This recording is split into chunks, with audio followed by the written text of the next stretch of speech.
Danes smo prvič podelili nazive Simbioza šolam. Simbioze šole, ki prihajajo iz celotne Slovenije, bilo jih je kar 55, ki so danes prejele naziv Simbioza šole in bile tako vključene v mrežo Simbioza šol. Simbioza šole so tiste šole, ki so dvakrat letno odprle svoje računalniške učilnice in tako starejšim pomagali pri računalniškem opismenjevanju z mladimi prostovoljci. Kakšni so te pogoji za pridobitev plakete Simbioza šola?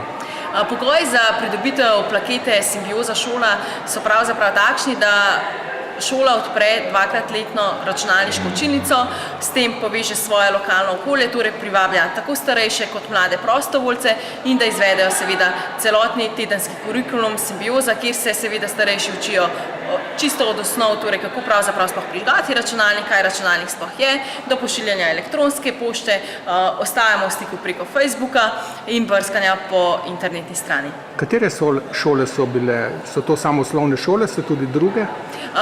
V sami akciji so se pridružile predvsem osnovne šole, imamo pa tudi kar nekaj srednjih šol in gimnazij.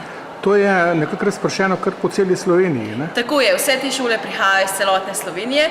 Letos se je sami akciji pridružilo 77 šol, do danes pa je seveda 55 šolam uspelo izpeljati dvakrat samo Simbiozo.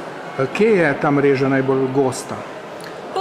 Po celotni Sloveniji, no, nimamo nekih prav točnih krakov, tako da z veseljem pridemo v katerikoli kraj, tako da tudi tiste šole, ki jim morda letos ni uspelo, in seveda ob tej priliki vabim, da se nam pridružijo v naslednjem letu, kakor smo omenili seveda na začetku prireditve, prva, a vendar tradicionalna.